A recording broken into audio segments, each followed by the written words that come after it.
All right, so how do we start our life once we are there? Please give a brief. Do we have to work in minimum wage in the beginning if I have hospitality background? Great question. Let's talk about this because this has got so much more substance in terms of something which people don't do, and that is planning and research. A lot of people want to come to Canada. If you ask so many people out there, there is a huge consensus that they want to sort of migrate to Canada. But what is lacking is a plan. What is lacking is some research. People do more research if they were to buy a mobile phone. They would do more research if they were to go on a holiday. They would do more research trying to look for cheaper airfares if you were trying to, fly somewhere. But they do so much less research or fact finding if they were to come to Canada to settle their lives. So same applies for people who are coming to Canada as international students. Same applies to people who are coming to Canada as workers.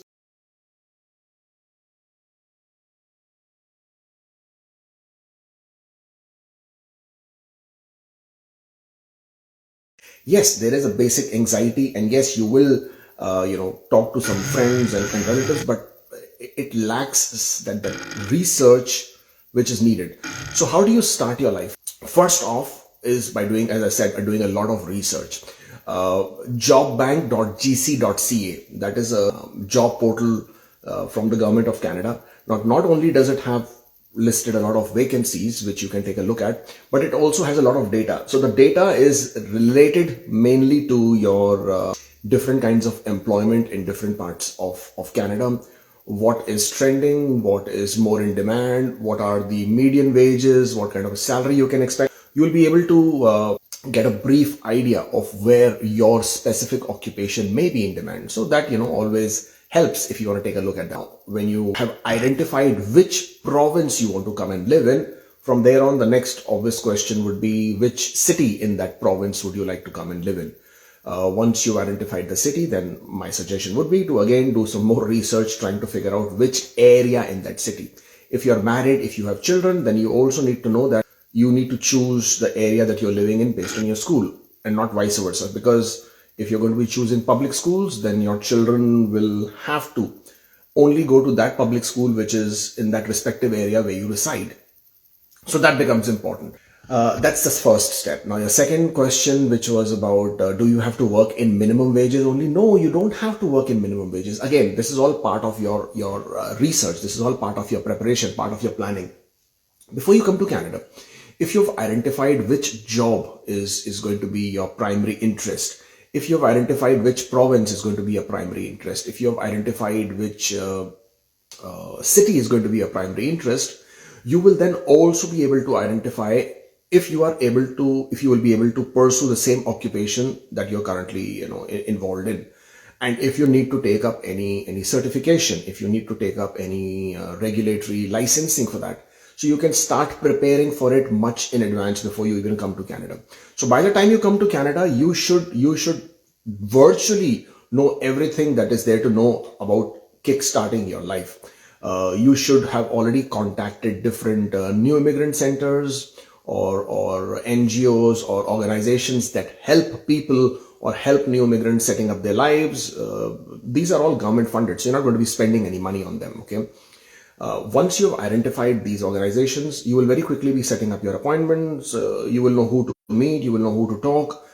I think within the first month, you can get so much done in terms of a direction, which way you're moving forward. From there on, depending again on the occupation, you can definitely look for, the jobs within that industry. Keep in mind, a lot of people think that you have to start with minimum wages, that you have to start with survival jobs, you have to start with minimum wage. It doesn't apply to everybody, and it's not mandatory, and it is not something that you need to do in that fashion. Yes, some people do start with that because that helps them start paying their bills. Something is better than nothing kind of a thing. It also helps them connect with other people. So if you're going to any workplace, even if it is a minimum job, you're able to connect with more people. You're able to understand what is happening with their lives. You're able to connect with their background and understand where did they come from, what is their journey. Some people do two jobs. Okay, so one of the jobs that they are doing probably is the survival job or is the minimum wage, the job that you might be co-workers with. but they also have other job, which is a full-time job, and then you will get more understanding of. So don't always think that doing a survival job or doing a minimum wage job is something derogative, or it's something, to look down upon. It's not. It sort of just gives you that much of a springboard, that much of a step forward in moving into the direction that you want to move.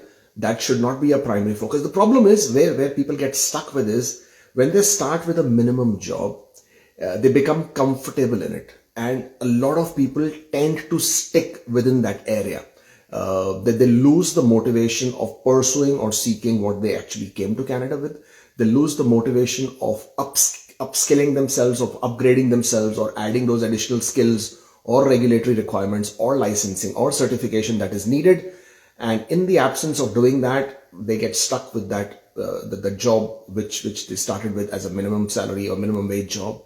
And that's where they start feeling demotivated and all down and depressed. If you have researched well, if you have planned well, if you have identified which direction you need to go to, trust me, it's not going to be that bad. I can say that out of experience. I mean, my first job when I came to Canada, in spite of having so much of experience in so many different fields, and when I'm saying so much of experience, I'm talking about some very senior level experience. I was vice president with few companies. I was sitting on the board of directors with some companies, right? So after coming with that kind of experience, my first job after 3 months, actually my first job in Canada was not a job. I came in and started a business right away. I started with a business, as in I started with a restaurant business and a labor supply recruitment company, staffing company business in Canada. It failed miserably. I lost a lot of money. And within 6 months, I basically went, kaput in terms of the savings and in terms of the money I put. And that was because of my personal mistake. I made a very, very big mistake of trying to apply the same principles of business that I had applied elsewhere in Canada. And that is where I made a mistake of not reading the market well, not doing a proper research or doing a proper study before, putting my step forward. That's where I failed. But then again, that's fine, because that gave me, that was an expensive lesson learned, an expensive learning, but I learned anyways. From there on, after sitting at home for almost 2 months doing nothing, my first job was that of a food delivery driver. Okay, and with a restaurant here, and you will not believe they were paying in cash, and they paid only $6 an hour, which is pathetic. Okay.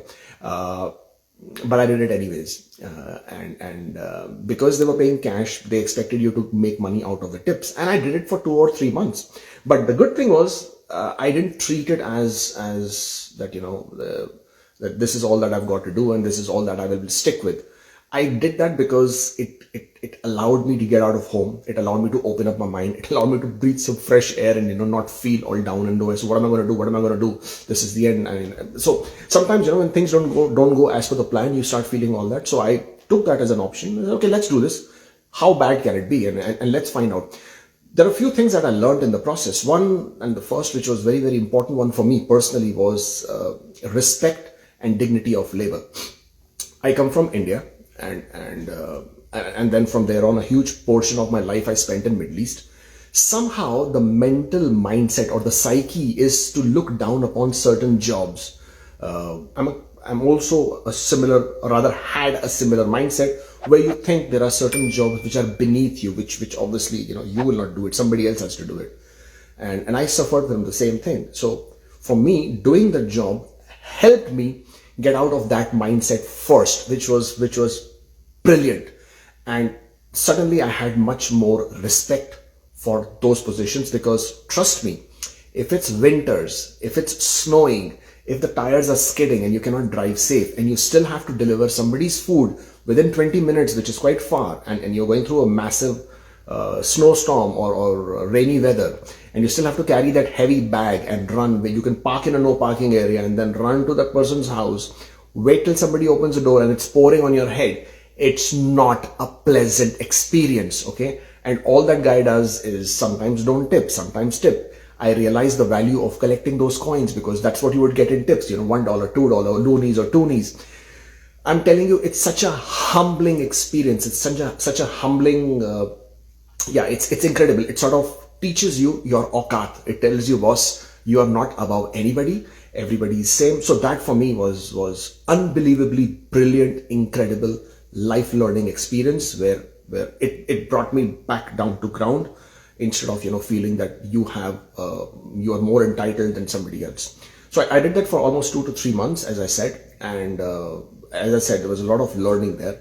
I was a poor tipper, but from there on, I obviously have so much more respect for people who deliver food, because now I've been on the other side. I know how they've gone through, what they go through on a day-to-day basis. For some people, it's so important to get those tips because that can help them pay their bills or pay for some expenses which are they're looking forward. So yeah, now I'm so mindful of that. But while I was doing that, I also met few people who showed me a total different perspective as far as Canadian life is concerned. How many times have you invited the person who delivered your food into your house and shared the same meal with them? I mean, tell me, how many times? How many times have you invited? I got invited twice, okay? And again, incredible experience, and it sort of just made you feel like, I mean, what are these people?